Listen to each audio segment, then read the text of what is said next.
अस्सलाम वालेकुम नाज़रीन, प्रोग्राम आज किरण खान के साथ मैं हूँ किरण खान। नाज़रीन, आज हम बात करेंगे मौजूदा सियासी सूरत हाल के हवाले से, जिसमें हम बात करेंगे 9 मई के मुल्ज़िमान को मिलिट्री कोर्ट से जो सज़ा होने वाली है उस हवाले से, और इसी के साथ इमरान खान का जो आज एक बयान आया है कि मैं तब तक बाहर नहीं आऊँगा जब तक 9 मई के हवाले से जितने भी उनके मुल्ज़िमान और अभी जो 26 नवंबर को जितने भी लोगों को जो है जेलों में बंद किया गया है, उनको जब तक रिहाई नहीं मिलती, इमरान खान साहब बाहर नहीं आएंगे।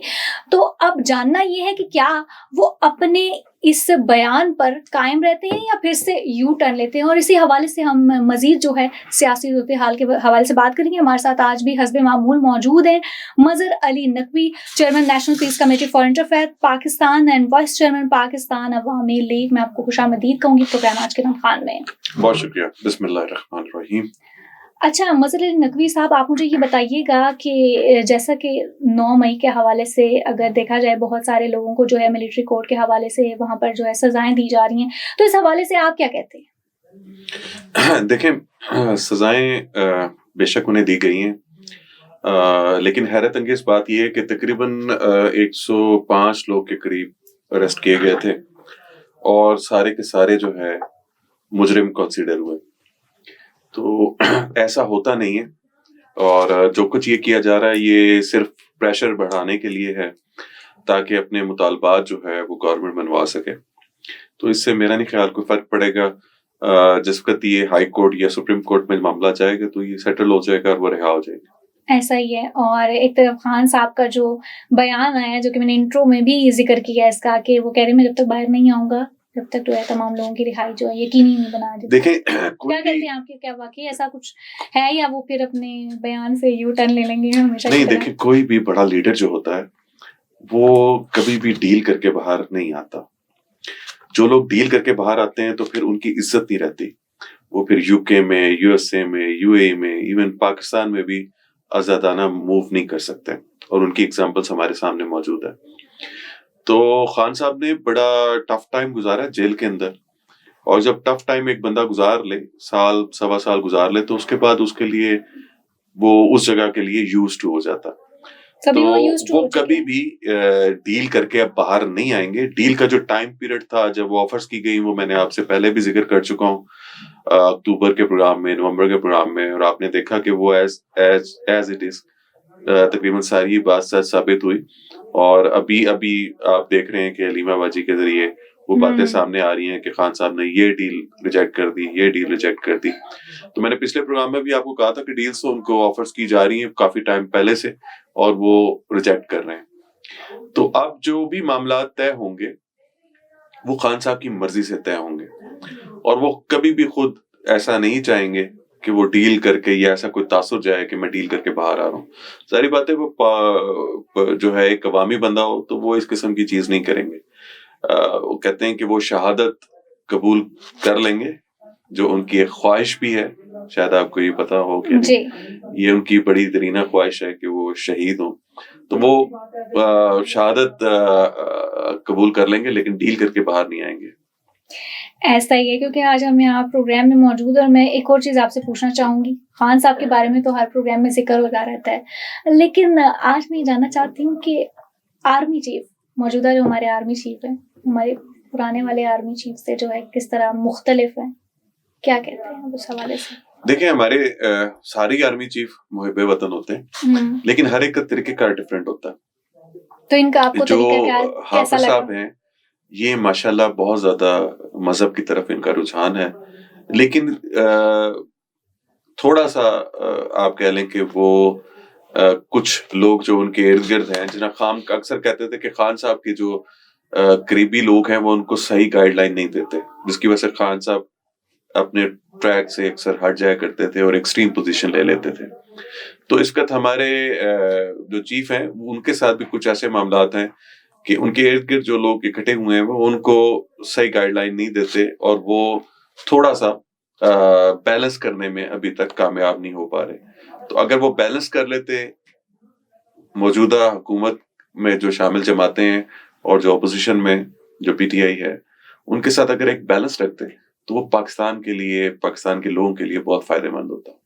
ऐसा ही है और आर्मी चीफ ज़ाहिर-सी बात है एक बहुत बड़ा ओहदा होता है, ज़िम्मेदारियाँ होती हैं तो उसको तो निभाने के लिए सारी चीज़ें करनी चाहिए। जी, बिल्कुल करनी चाहिए। और अभी परेशानी की बात ये है कि जहाँ से साइफ़र इमरान खान साहब के पास हुकूमत को हटाने के लिए पहुँचा था, बाजवा साहब के लिए, तो इसी तरह अब एक और साइफ़र रवाना हो चुका है वहाँ से।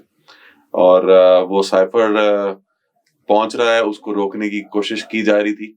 लेकिन जो अभी मेरे पास इत्तला आई है, अभी कहने के थोड़ी देर पहले, वो ये है कि साइफ़र उनके पास पहुँच गया है और अब उसपे रिएक्शन देना ज़ाहिर-सी बात है, हमारी एस्टेब्लिशमेंट ही देगी। हमारी ये जो हुकूमत है वो तो इस काबिल है नहीं। अच्छा, पहले भी साइफ़र आया था और उसमें बहुत सारी बातें जो है खुलकर सामने आई और कुछ चीज़ों पे काफ़ी चीज़ें जो है ऊपर नीचे होगी तो इस बार का साइफ़र क्या लेकर आ रहा है बल्कि पाकिस्तान के लिए? देखें, पाकिस्तान को अपने सियासी हालात को दुरुस्त करना होगा। क्योंकि अभी जो ये अभी कमेटियाँ अभी बनी आप हैं, ये भी तो देखें कमेटियाँ बनी हैं, दूसरी बात है कि जब साइफ़र की बात हुई तो खान साहब बाहर थे। अभी खान साहब अंदर हैं, तो फिर क्या मामलात होंगे आपकी नज़र में? देखें जो उस वक़्त की ऑपोज़िशन थी, वो आज की हुकूमत है और जो उस वक़्त हुकूमत थी, वो आज की ऑपोज़िशन है। तो हुँ, मतलब इस वक़्त तमाम चीज़ें उलट हुई हुई हैं और बाइडेन आपको इंतज़ामिया आपको पता है जा रही है। वो जाते-जाते एक अपना अच्छा तासुर कायम करना चाह रही है कि नहीं हम भी इंसानी हुँ, हकूक़ का ख़्याल रखने वाले थे, लेकिन उन्होंने इस चीज़ की तरफ तवज्जो नहीं दी। फ़लस्तीन में देख लें आप, बाकी जगहों पे बिल्कुल। देख लें, उन्होंने इस तरफ बिल्कुल तवज्जो नहीं दी। इसराइल को जो है ना फ्री हैंड दिया हुआ था कि जो कुछ वो मर्ज़ी करे। देखिए ट्रम्प के आने के बाद फ़र्क थोड़ा-सा ये पड़ेगा कि जो ये जंगी माहौल है, ये थोड़ा-सा कम होगा और अमेरिका का रोल उसमें कम हो जाएगा, लेकिन सूरत-ए-हाल कमोबेश वैसे ही रहनी है। पाकिस्तान के अंदर इसका फ़र्क ये पड़ने जा रहा है कि इस दफ़ा जो साइफ़र आ रहा है, उसका असर बहुत ज़्यादा खतरनाक साबित होगा, अगर उसको सीरियस ना लिया गया। जो कि मौजूदा हुकूमत वक़्त जो है, वो एस्टेब्लिशमेंट को एम्पावर कराना चाह रही है कि हमने इकोनॉमी बहुत बेहतर कर दी है, इस वजह से आप इस तरफ ज़्यादा वो ना दें, हम इसको फाइट कर लेंगे। लेकिन पाकिस्तान फाइट करने वाली पोज़ीशन में नहीं है। आपको याद होगा मैंने पिछले प्रोग्राम में कहा था कि बिल्कुल। पाकिस्तान अंदरूनी और बैरूनी दोनों खतरात में फँसा हुआ है और अगर हमारी आर्मी ने तवज्जो ना दी, तो बहुत सारे नताइज भुगतने पड़ेंगे और अब आप भी देख रही हैं कि केपी में, पारा-चनार में क्या सूरत-ए-हाल है, बलूचिस्तान की साइड पे, इवन बिल्कुल। अफ़गानिस्तान पे बहुत सारी खबरें अभी सामने नहीं लाई जाती। तो अफ़गानिस्तान में के साथ हमारे उस वक़्त एक जंगी माहौल कायम हुआ है। पाकिस्तान ने वहाँ पे स्ट्राइक किया, उन लोगों ने किया, तो इस वक़्त एक जंग का माहौल बना हुआ है हमारे उस बॉर्डर पे। पाकिस्तान को जो है ना अक्लमंदी के नाख़ुन लेने होंगे और ये इन चीज़ों से बचने के लिए एक अच्छा माहौल कायम करना होगा।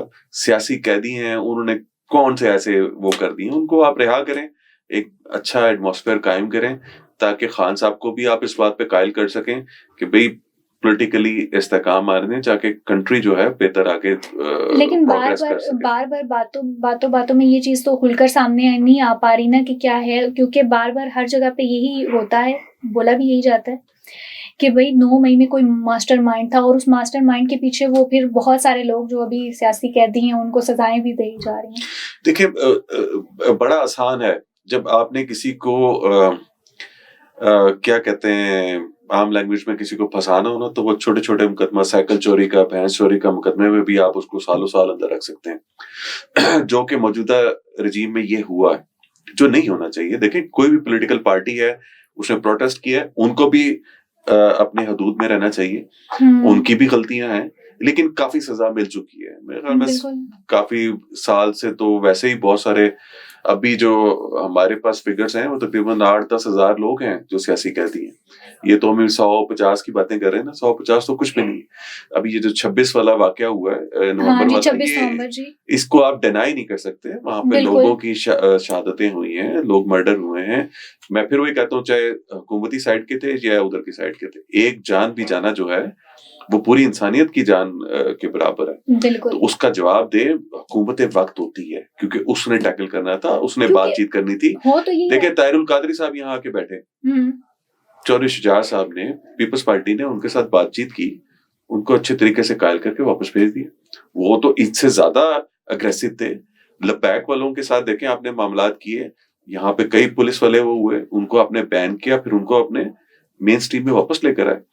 अगर तो सारी पार्टियों को आपने आपसे मुराद ये है कि जो एस्टेब्लिशमेंट ने अगर अपनी मर्जी से चलाना है ना, तो फिर इस तरह मुल्क तरक्की नहीं कर सकते। आपका काम बॉर्डर्स की निगरानी है, वहां पे काम करें, अपनी राय जरूर दें, हुकूमत के साथ अच्छी मुशावरत में रहें, लेकिन तमाम मामलों में, तमाम महकमों में, हर जगह पे हम दखल नहीं होना चाहिए, उससे खराबी पैदा होती है। गुफ्तगू का सिलसिला जारी रहेगा। एक छोटे से ब्रेक के बाद फिर से हाजिर होते हैं।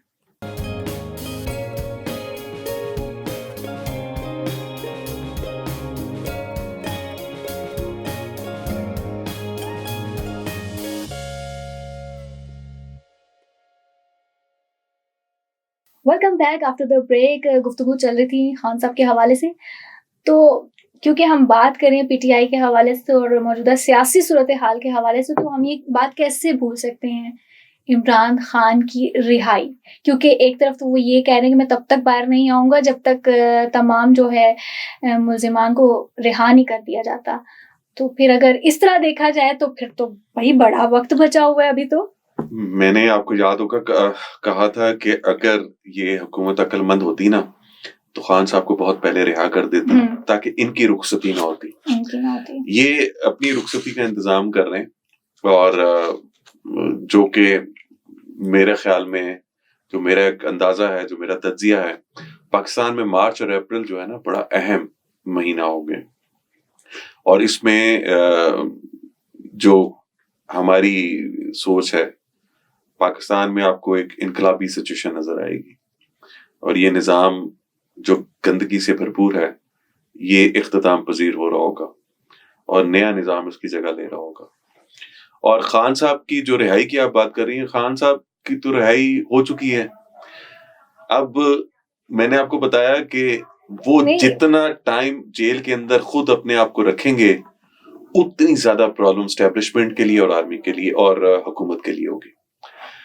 उनकी इस हद तक ख्वाहिश है कि आपने नोट किया होगा कि राना सनाउल्लाह स्टेटमेंट दी बकायदा कि आप अपने घरों को चले जाएं, हमें 4-5 साल अपने पूरा करने दें, कोई ऐसा मसला नहीं है। यानी कि देखें, ये ओपन ऑफर थी। अगर कोई और लीडर होता तो मेरे ख्याल में बड़े आराम से कबूल करता कि ठीक है, कोई नहीं, 5 साल ना सही, 2.5 साल पे कॉम्प्रोमाइज करके 2.5 साल बाद इलेक्शन हो जाए और उस पर वो राजी हो जाता। लेकिन क्योंकि मैंने आपको बताया कि जो शख्स अंदर बैठा हुआ है, उसका बिलीव बहुत स्ट्रांग है। उसने साबित किया है, जब से वो हमने उसको देखा है, क्रिकेट में देखा, हॉस्पिटल में देखा, यूनिवर्सिटी देखी, उसके बाद पॉलिटिक्स में देखा, टांगा पार्टी का आ गया, मतलब आप नाम ले लें, उसका पीएम आया, कोरोना आ गया, पूरी दुनिया ने कोरोना में शिकस्त खाई, पाकिस्तान खड़ा था सबसे आगे, अगर आपको याद हो। और जिस वक्त वो गए हैं तो हमारे कंट्री की पोजीशन बहुत बेहतर थी, हम अच्छी रनिंग उसमें आ गए थे। लेकिन बहरहाल अभी सिचुएशन ये है कि खान साहब के अपने ऊपर डिपेंड करता है, वो 5 दिन में, 10 दिन में, 20 दिन में जब मर्जी रिहा होके आ सकते हैं, उसमें कोई प्रॉब्लम नहीं है। में जब लीवमेंट की बात की तो मेरे माइंड में एक सवाल आया, वो ये कि क़यादत, जो मौजूदा क़यादत है पीटीआई की और इमरान खान, इनके आपस में जो है, आपको क्या लगता है कि दोनों एक ही पेज पर हैं या फिर कहीं कोई ग्रुपिंग चल रही है? मैंने आपको 2-3 माह पहले कहा था कि पाकिस्तान में जो खास तौर पे ये सबसे बड़ी पार्टी है पीटीआई, इसकी जितनी लीडरशिप है ना, उसमें से ज्यादातर लीडरशिप जो है ना, बिल्कुल निकम्मी है, और वो वक्त ने साबित कर दिया है। खान साहब, ये रिकॉर्ड पे हुकूमत खुद तस्लीम करती है कि हुकूमत के और अपोजिशन के मुज़ाकरात चल रहे थे। नवंबर में जो कॉल दी गई थी, उससे एक दिन पहले तकरीबन ये एक नतीजे पे पहुंच चुके थे कि कैसे हम मामलात को समेटेंगे, रिहाइयां भी उन्होंने मान ली थी, सारी चीजें तय हो गई थी। क्योंकि निकम्मी की आदत है, ये ड्राइंग रूम में बैठे रहे, बाहर नहीं निकले। आपने देखा है कि बुशरा बीबी, अब ये भी आपको बता दूं कि ये अक्सर बातें आपको सुनने को मिल रही है ना कि बुशरा बीबी की डिवोर्स हो जाएगी, या वो दे देंगे, या ये हो जाएगा, ऐसा ही है, वो चल रहा होता है काफी दिन। ना ही बुशरा बीबी को खान ने डिवोर्स देनी है, और ना ही कोई ऐसा मामला होगा। जो लीडरशिप इस वक्त एग्जिस्ट कर रही है, उनमें से ज्यादातर ने अपने आप को साबित कर दिया कि वो नाअहल है। वो अंदर बैठा हुआ शख्स जो है ना, उसके पास ये सारी चीजें पहुंच रही हैं, और ऐसा कुछ ग्रुपिंग जिस वक्त वो बाहर आएंगे ना, उनको पता चल चुका होगा कि ये सारे लोग निकम्मे थे। और नई लीडरशिप, मैं आपको भी बता रहा हूँ, यूथ जो है टेक ओवर करेगी, और इमरान खान उस यूथ को मौका देगा। तो क्या क़यादत में अभी कोई ग्रुपिंग वगैरह चल रही है आपकी नज़र में? ग्रुपिंग हमेशा से थी। देखें ये तो जिसका सीनियर क़यादत तो सारी तकरीबन पीटीआई की क़यादत अंदर हो गई, बाकियों ने पार्टी छोड़ दी, नई पार्टी इस्तेकाम पार्टी बन गई। तो ये तो हादसाती सियासतदान है जो आपके सामने आ गए। ज्यादातर इनमें हमारे बेचारे भाई वुकला हैं जिनको पॉलिटिक्स का इतना आइडिया नहीं है, तो वो ना दाव पेच समझते हैं। मुस्लिम लीग नया नून जो है और पीपल्स पार्टी में बड़े सीनियर पॉलिटिशियंस हैं, वो हर किस्म का दाव पेच जानते हैं और वो कर रहे हैं, जो ये नहीं समझ पाए, जिसकी वजह से अभी तक इमरान खान सफर कर रहा है। वरना इमरान खान तो कब का बाहर आ चुका होता। ये तो अब देखे ना, मैं बल्कि कई दफा हैरान होता हूँ और अपनी एस्टेब्लिशमेंट में भी हैरान होता हूँ कि उनकी असेसमेंट कितनी वीक है कि उनको नहीं पता था कि ट्रंप, तमाम हालात वाकयात तज्जिया निगार सब बता रहे थे कि ट्रंप आ रहा है। तो और बार इनको बार तो वही चीजें बहुत चल पहले, रही और ट्रंप की एक ये वाजे पॉलिसी थी, ये वाजे हम्म बयानात थे, उसकी दोस्ती कोई ढकी छुपी नहीं इमरान खान के साथ। अगर आप एक तरफ कहते हैं कि हम अमेरिका के बगैर नहीं चल सकते, आईएमएफ के बगैर नहीं चल सकते, तो फिर आपको दरमियानी रास्ता अडॉप्ट करना चाहिए था ना, बिल्कुल ऐसा ही है। ताकि हम पाकिस्तान को आगे ले जा सकते हैं। पाकिस्तान की रियल प्रॉब्लम बनती, क्योंकि अभी तो आप 1.5 साल पहले हमें खुद बता रहे थे कि हम वेंटिलेटर पे हैं अमेरिका के बगैर। तो अब वेंटिलेटर उतर जाएगा अगर अमेरिका को आप छेड़ेंगे या उससे जंग छेड़ेंगे या उसकी मुखालफत करेंगे या उसकी बात को नहीं मानेंगे। और वो कौन सी ऐसी अनहोनी बात है, देखें ना, वो तो ये है ना कि रिलीज कर दें, अच्छा माहौल पैदा करें, इंसानी हकूक का ख्याल रखें। अब जिन लोगों को आपने कैद किया हुआ है, मतलब क्या, अब फैज हमीद साहब का जो मामला है, अगर आपका DGISI इतने बड़े ब्लंडर करता रहा और इतने मामलात करता रहा, तो आर्मी चीफ उसको देख रहा था ना ऊपर बैठ के, तो फिर कसूरवार तो फिर बाजवा साहब भी हो गए। एग्जैक्टली। तो आप इतने बड़े इदारे को, मेरे ख्याल में इन चीजों का बड़ा ख्याल करना चाहिए। हम बहुत ज्यादा अपनी अपनी ईगो के वजह से जो है ना, नफरत बहुत ज्यादा कर रहे हैं एक दूसरे से, जो नहीं करनी चाहिए अगर हमने पॉलिटिकली पाकिस्तान को अच्छा देखना है। और पाकिस्तान फ्यूचर में अच्छा तरक्की करेगा, अच्छे उसमें होगा, लेकिन निजाम की तब्दीली के साथ, ऐसी निजाम के साथ अच्छा, एक और ये सवाल। जुल्म का निजाम है, ये खत्म है, अच्छा, इसका एक और खात्मा है। सवाल वो ये कि मोहसिन नकवी को क्यों नहीं मुज़ाकराती कमेटी का हिस्सा बनाया गया, उसकी क्या वजह है? मोहसिन नकवी ने इस पर मुज़ाकरात किए नवंबर में, हम्म और वो बात नहीं मानी गई। आपको पता ही है सारी चीज का कि वो फिर बीच से हटे। तो उसके बाद उन्होंने माजरत कर ली कि मैं पॉलिटिकली एंगेज नहीं करूंगा अब इन मामलात में। वो कहीं और एंगेज कर रहे हैं, उनकी ड्यूटी कहीं और लग गई। अच्छा। सऊदीया में उन्होंने काफी टाइम गुजारा। इस वक्त भी हमारे बड़े प्यारे भाई इस वक्त बैठे हुए हैं जो सऊदीज के साथ, यूएई के साथ बातचीत कर रहे हैं, उनको बता रहे हैं, समझा रहे हैं कि हम बड़ा तरक्की याफ्ता कंट्रीज को फॉलो करते हुए आगे बढ़ रहे हैं और इकोनॉमी हमारी बेहतर हो रही है, तो हमें टाइम दें। और इसका जो है ना, ये खान साहब का बाहर आना बेहतर नहीं है, अमेरिका को कायल करने के लिए वो ये कोशिशें जारी रखे हुए हैं, लेकिन इसका फायदा नहीं होगा। मैं आपको बता रहा हूँ, देखें एक लिमिट होती है। पाकिस्तान में पिछले 2 साल से 2.5 साल से जो कुछ हो रहा है वो नाकाबिले कबूल है। अच्छा, सऊदी हुकूमत की जानिब से जो है रेकोटेक के मामले में अब खुलकर जो है सामने आ रहे हैं और वो सरफेस रेंट दे रहे हैं, क्या ख्याल है? पिछले सरफेस प्रोग्राम में भी रेंट आपसे बात गवर्नमेंट हुई के इस साथ हवाले उन्होंने से। जो 15% उनको जो शेयर दिया गया है, उसकी उन्होंने पेमेंट्स वगैरह का वो वादा किया है कि हम आपको दे देंगे। और क्योंकि आपको पता है कि हम एक केस को लेके वहां के जो लैंड ओनर्स हैं उनके साथ हमने उनको रोका हुआ था कि प्रोटेस्ट ना करें, एहतजाज ना करें।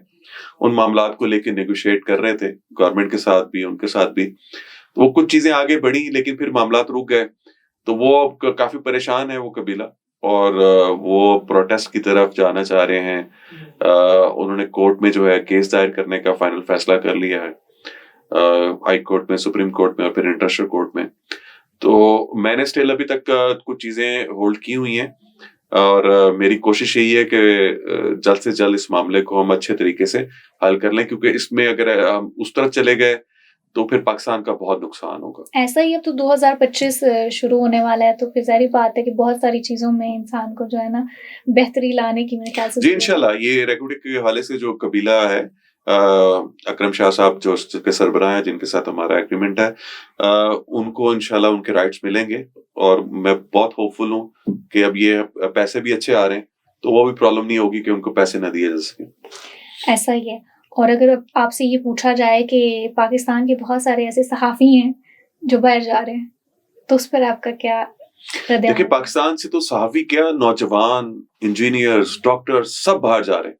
और उसका रीजन यही है कि यहाँ पर आपको कोई बिजनेस करना चाहता है ना, तो उसका अकाउंट ओपनिंग के लिए जितने प्रॉब्लम से गुजरना हाँ, पड़ता है, प्रोसेस और तो वो ही वो बहुत कौन यहाँ पे लंबा। बिजनेस कर पाएगा। आईटी की जो सूरत हाल आपने की हुई है, हम्म, जिस तरह नेट आपने स्लो किया हुआ है, कभी केबल आपकी मछलियां काट जाती हैं, कभी कुछ हो जाता है, इस तरह तो पाकिस्तान नहीं चल सकता, इस तरह बिजनेस तो नहीं हो सकता। तो यहाँ से लोगों ने बाहर ही जाना है। पाकिस्तान के अंदर 30 साल के जो नौजवान हैं, वो 50% से ज्यादा हैं। आप उनको कहाँ अकोमोडेट करेंगे? इंडिया के साथ अगर आपने कम्पीट करना है, अपने चाइना को अगर आपने देखा है, उनके साथ चलना है, तो वो देखें उन्होंने क्या क्या फैसिलिटीज दी हुई है। इस तरह नहीं चलेगा। ज़राअत में अभी आप आ गए हैं, वहां टेक्नोलॉजी देखें, हमारी टेक्नोलॉजी देखें, हम किधर हैं, वो किधर हैं। हम उस पर बहुत कुछ काम कर सकते हैं, लेकिन हमारा फोकस है नहीं। माइंस एंड मिनरल्स का शोबा है, उस पे आपने ऐसी नजर लगाई है कि वो भी डाउनफॉल है, इतने टैक्सेस लगा दिए हैं कि वहां पे भी कोई वो नहीं है, क्योंकि सिक्योरिटी की अच्छी सूरत हाल नहीं है। जो आपके बायर्स हैं वो यहाँ पे आते ही नहीं है। चलें, आपने बहुत सारी चीज़ें बता दी, लेकिन अब बहुत अहम सवाल कि 2025 पाकिस्तान की अवाम, पाकिस्तान की जो है सियासत के लिए कैसा साबित होगा? अगर कहा जितने जाए तो क्या? पाकिस्तान के पुराने सियासतदान हैं, हुँ, उनके लिए तो कुछ ज्यादा अच्छा नहीं होगा, जो मेरी असेसमेंट है। क्योंकि नौजवान की आदत जो है ना, वो टेक ओवर करेगी। जैसे पूरी दुनिया में एक हुँ, सूरत हाल बनी हुई है, यहाँ भी एक इनकलाबी सूरत हाल बनेगी। और मुझे अल्लाह पाक से पूरी उम्मीद है कि यहाँ पे एक जमहूरी सिदारती निज़ाम जो है ना, इसको रिप्लेस करेगा। और इंशाअल्लाह हम खान साहब के साथ, खान साहब हमारे साथ, और कुछ और कुव्वतें भी हमारे साथ खड़ी होंगी, और एस्टेब्लिशमेंट भी हमारे साथ खड़ी होगी। क्योंकि वो पाकिस्तान की, मैं फिर वही कहूंगा, बहुत सारी गलतियां हो सकती हैं, बुराइयां हो सकती हैं, उनमें अच्छे बुरे लोग हो सकते हैं, लेकिन हमारी एस्टेब्लिशमेंट, हमारे जो आर्मी चीफ हैं, वो मुहिब वतन है, और वो चाहेंगे कि पाकिस्तान आगे जाए। और ये जो गलतियां पीछे हो चुकी हैं, इनको भूल के आगे बढ़े, और जो पॉपुलर की आदत है उसी को साथ लेके चले। जो लोग पॉपुलर ही नहीं है, वो डिलीवर क्या करेंगे? उनको, उनकी तो देखे ना, उनको ना हल्के ने जाना है, उन्होंने वोट हाँ, लेना ना है। किसी ने सुनना है। उनके ऊपर आप अगर अपना टाइम दे रहे हैं, अपना पैसा लगा रहे हैं, अपनी एनर्जी दे रहे हैं, वो सारा फजूल है। तो ये इंशाल्लाह 2025 पाकिस्तान के लिए, पाकिस्तानी अवाम के लिए अच्छा साबित होगा, अगर हमने सही फैसले किए, बर वक्त सही फैसले किए। और अगर हम अपनी इसी बात पे अड़े रहे कि नहीं, हमने इसी सेटअप को कंटिन्यू करना है, तो फिर पाकिस्तान में एक बड़ा खतरनाक किस्म का इनकलाब बर्पा होगा। और ये ज्यादा दूर की बात नहीं है, या मार्च अप्रैल में आपके सामने ये चीजें आनी शुरू हो जाएंगी। बहुत बहुत शुक्रिया मज़हर अली थैंक नकवी यू। साहब। नाज़रीन, प्रोग्राम का वक्त हुआ जाता है ख़त्म। जैसा कि आपने देखा कि मज़हर अली नकवी साहब ने हमें इमरान खान की रिहाई के हवाले से और सियासी सूरत हाल के हवाले से हमें भरपूर आगाह किया। उम्मीद करती हूँ आज का प्रोग्राम आपको बहुत अच्छा लगा होगा। और इनकी एक ख़ास बात जो मुझे बहुत अच्छी लगी वो ये कि मुल्क के नौजवान उनको जो है इस मुल्क की तब्दीली के लिए आगे बढ़ना होगा। और उम्मीद करती हूँ 2025 जो है मुल्क की सियासत के लिए और मुल्क के अवाम के लिए बहुत जो है बेहतर साबित होगा। इसी के साथ दीजिएगा इजाज़त। अल्लाह हाफ़िज़।